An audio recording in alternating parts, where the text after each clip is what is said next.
कभी आप ब्रह्म मुहूर्त में जगे? जगकर देखिए, संध्या होने के पश्चात जब रात्रि का अंधकार सारे संसार को धीरे धीरे अपने अंधकार में निगलने लगता है, तो यही अंधकार ब्रह्म मुहूर्त में भोर होने से ठीक पूर्व तनिक अधिक काला हो जाता है। कुछ समझे? हमारा जीवन भी कुछ ऐसा ही होता है। जब हमारे जीवन की समस्याएं अपने अंत पर होती है, तो यही समस्याएं एक भीषण रूप लेकर हमारे समक्ष प्रस्तुत हो जाती है और ऐसे परिस्थिति में अधिकतर लोग हार मान जाते हैं, भय खा जाते हैं। परंतु यदि आप हार न माने, भय न खाएं, दृढ़ रहें, निरंतर आगे बढ़ते रहें, तो प्रकाश के रूप में हमारा स्वागत करने के लिए सूर्य उदय सदा हमारे समक्ष प्रस्तुत रहेगा। आपने बरगद के वृक्ष को देखा है? जितना विशाल उतना दृढ़। पतझड़ में वो सूख जाते हैं, परंतु दुर्बल नहीं होते, टूटकर गिरते नहीं। और उसके विपरीत दलदल में उपजे वृक्षों को देखिए, वो दिखने में तो बड़े होते हैं, पतझड़ आए या शीत सदा हरे भरे होते हैं, परंतु इतने दुर्बल होते हैं कि जल धारा के हल्के से वेग से वो गिर जाते हैं। परंतु ऐसा क्यों होता है? कारण है जड़ें। जिसकी जड़ें दृढ़ भूमि में है, वो हर चक्रवात, हर ऋतुओं को सह लेता है, और जिसकी जड़ें दलदल में है, वो स्वयं की जड़ों को दुर्बल बना लेता है। कुछ ऐसा ही मनुष्य भी होता है, जो अधर्म, कुकर्म और असत्य की धरा पर उपजा है। वो समय की एक मार भी नहीं सह पाता, और जो मनुष्य सत्य, धर्म की धरा पर उपजा है, वो हर समस्या से अविचलित हो जाता है। अब आप पर निर्भर करता है कि आप क्या बनना चाहते हैं। हमारे जीवन में मित्र और शत्रु बड़ा महत्व रखते हैं। यदि गंभीरता से सोचा जाए तो ऐसा कोई क्षण नहीं जब हम अपने मित्रों के बारे में ना सोचते हो या फिर अपने शत्रुओं के बारे में। हमारा हर कार्य या तो हमारे मित्रों के हित के लिए होता है या फिर हमारे शत्रुओं के अहित के लिए। हम हर स्थान या तो अपने मित्रों के साथ होते हैं या फिर अपने शत्रुओं के साथ। कोई नहीं चाहता कि उनका शत्रु प्रसन्न रहे। हर कोई अपने शत्रु को नष्ट कर देना चाहता है, और ऐसा करने के लिए वो हर संभव प्रयास करता है। उसे आर्थिक, मानसिक और शारीरिक हानि पहुंचाने का प्रयास करता है। परंतु यदि मैं आज आपको ऐसा मंत्र सिखाऊं जिससे आप अपने शत्रु को सदा के लिए नष्ट कर दे तो, और वो मंत्र है मित्र बनाना।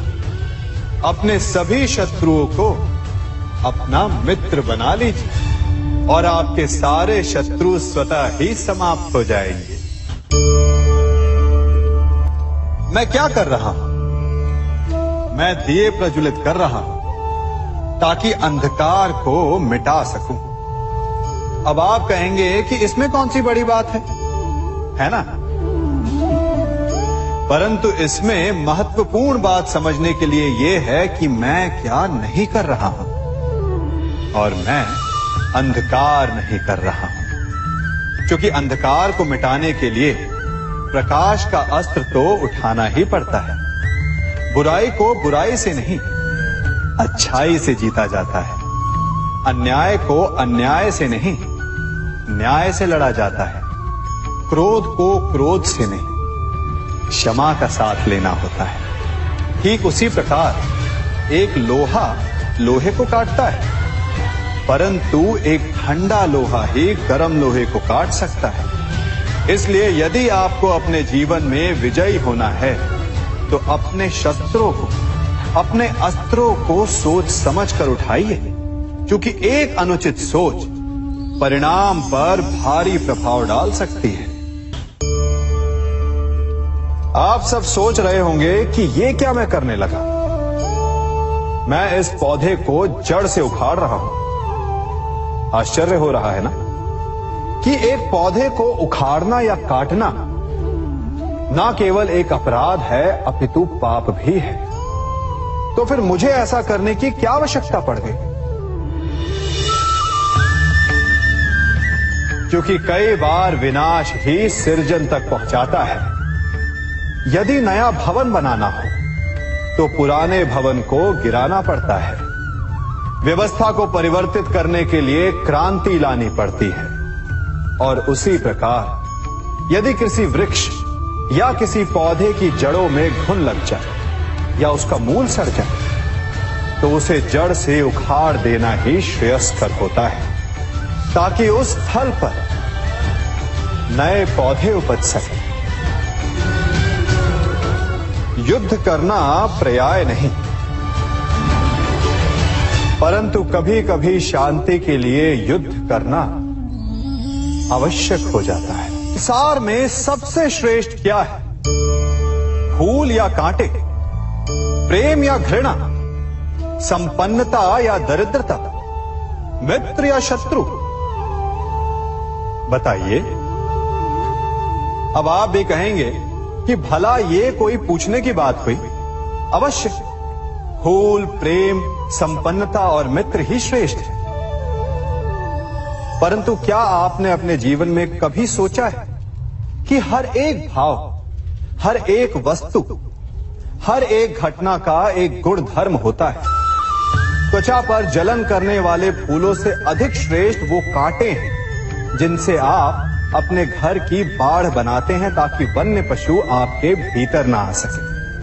वो प्रेम श्रेष्ठ नहीं जो आपको अंधा, लोभी, पक्षपाती बनाता। वो घृणा श्रेष्ठ है जो आपको नया मार्ग दिखा दे। वो संपन्नता श्रेष्ठ नहीं जो आपको कृपण बना दे, मतदान बना दे। वो दरिद्रता श्रेष्ठ है जो आपको जीवन में परिश्रम करने की शिक्षा दे। कुविचार देने वाले, बुरा मार्ग दिखाने वाले मित्रों से अधिक श्रेष्ठ वो शत्रु होते हैं जो हमें जीवन का लक्ष्य दे दे।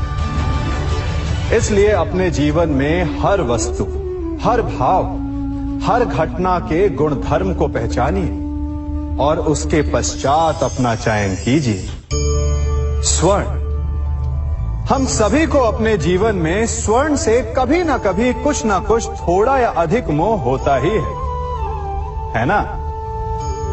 परंतु क्या आपने कभी सोचा कि स्वर्ण को प्राप्त कैसे किया जाता है? जब भूमिगत खदानों से स्वर्ण को निकाला जाता है तब वो एक पाषाण की भांति होता है। ऐसा पाषाण जिससे आप किसी को भी मार सकते हैं, परंतु उसे आभूषण के रूप में स्वयं के शरीर पर धारण नहीं कर सकते। यदि उसे आभूषण बनाना है तो उसे लंबी यात्राएं करनी होती है। उस पाषाण को पिघलना होता है। सुनार के हथौड़ी की अनेकों चोटें खानी पड़ती है। फिर काट छाट और उसके पश्चात जाकर वो ऐसा आभूषण बनता है जो हमें वर्षों तक, सदियों तक लुभाता रहता है। इसलिए यदि आपको समय पर विजय पानी है तो स्वयं के निर्माण पर समय देना होगा। हम सभी सुनते आए कि जो वीर होता है, साहसी होता है, शौर्यवान होता है, उसके समक्ष सारा संसार झुकता है। वीर भोग्य वसुंधर। परंतु वीरता है क्या? शौर्य क्या है? साहस क्या है?